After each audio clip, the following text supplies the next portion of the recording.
tight hips. When your hips are tight, it likely means that any of the 4 quadrants of the hips are tight. So i.e. the front of the hips, outside, inside, or back of the hip. So today we'll be talking about the back line of the hip, which is your glutes and hamstrings. Muscles can get tight for a variety of reasons. Maybe they're being used in an uneven way, or the muscles are working when they shouldn't be, or the muscles are not working when they should be. So, for example, sitting causes the hamstrings to shorten. And then when we're walking, which is an action of the gluteus muscles to extend the hip, sometimes that's not working even though it should be. So let me show you.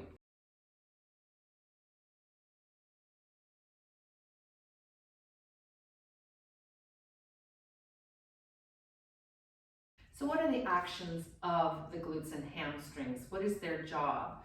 Well, they bring our hip into extension, which is when the leg moves behind the pelvis. When do we use that? Well, for walking, as I mentioned earlier. We also use it when climbing the stairs. We use it if we're sitting and to come up to standing out of our chair. We also might use it to reach for something across the table and then come back up. So let's explore the sensation of using the glutes and hamstrings in 3 different ways. One, we can have a contraction where movement happens. We can have a contraction where movement doesn't happen. And we can have a contraction as the muscle is lengthening. So let's explore those separately. All right, coming onto all fours, we'll explore activation when movement happens. So when you bring your leg behind you and lift it off the floor, that is an activation of your glutes and hamstrings. When you bring it into your chest, you're releasing it and then extending, activating. Release, activating, movement happens. Movement happens. Of course, we can then activate a muscle and hold it, such as this, where we're just extending the leg and holding it. That muscle is, there's no movement happening, but it is activated. So extend the leg again. Let's try the other leg. Now, lift it off the floor, feel your glutes and hamstrings working. To make the hamstrings work more, bend that knee. We're going to keep it bent, start to press your heel to the sky, and then exhale, bring the knee to the chest. That's releasing it.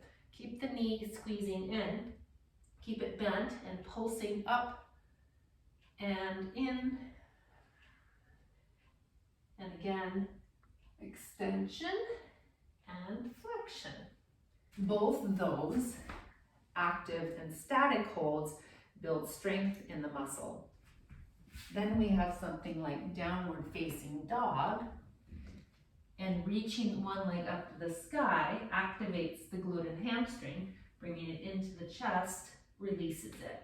So this is movements happening as a result of activating a muscle. Then let's take a look at warrior 3.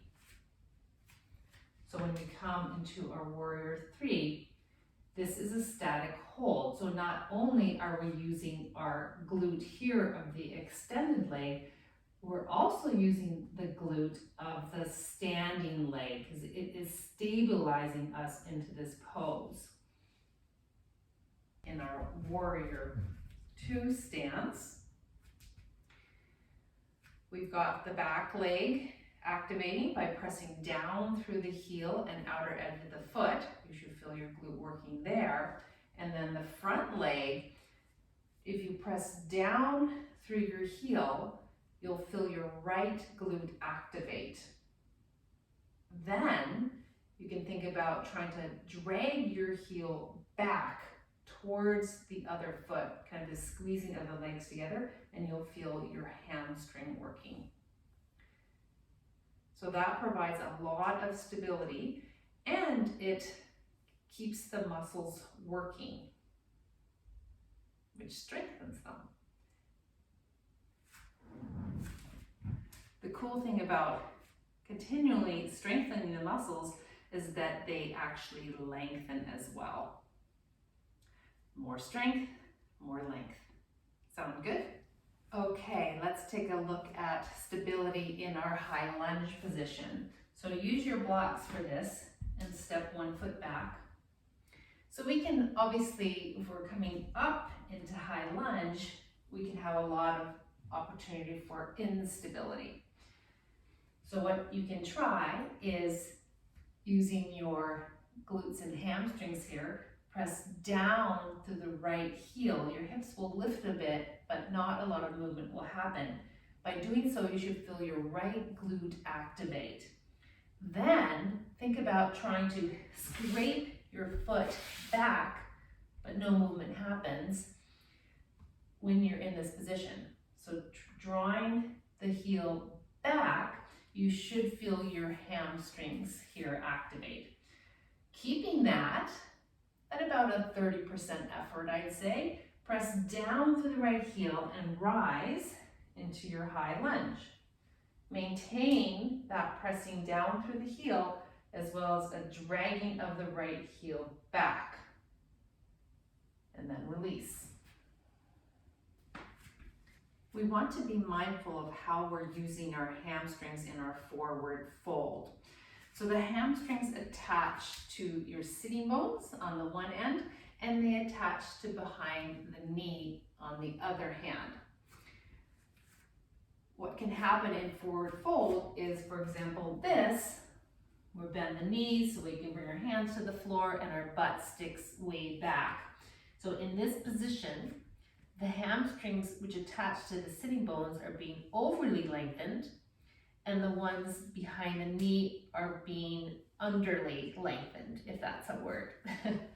So there's an unevenness there. And so what happens over time is that gets over lengthened near the sitting bone, which pulls on the tendon, and that can cause pain and irritation. Meanwhile, the muscle closer to the knee is not getting lengthened much at all. So how do we fix that? I have a couple ideas for you. Okay, so I've got some blocks here. They're going to be used for feedback. If you come and stand in front of the blocks, and then hands on hips, as you bow forward, you can check to see what are the blocks doing. So if they come off the floor like this, we know that we are no longer vertical, our hips are not over our ankles, and so we want to just bow forward only as far as the blocks don't move. Another tool we can use is a stick. So I've got this bamboo stick, which is used for gardening. It's a stake, but it's very lightweight, and so this will be giving us some feedback on what our spine is doing in our forward fold. So if you bring the stick behind your back and hold it with one hand, we want to have it make contact with the pelvis and the upper back. So then you can come stand in front of your blocks. As you hinge forward, only come as far forward as you maintain contact, the upper back and the pelvis with the stick.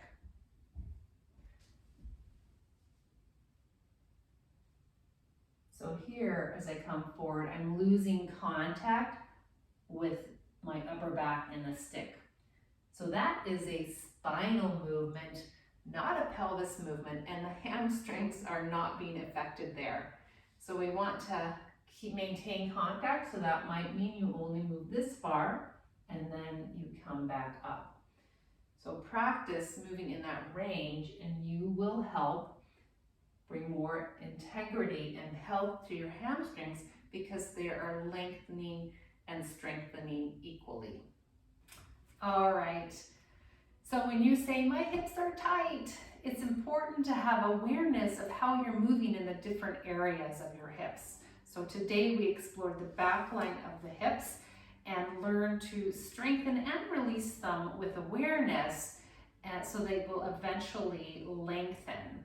This will make the muscles work to their full potential. So in future videos, we will explore the other quadrants of the hips so that you can start to gain an awareness and understanding of what is contributing to your hip tightness. Thanks for watching. Bye for now.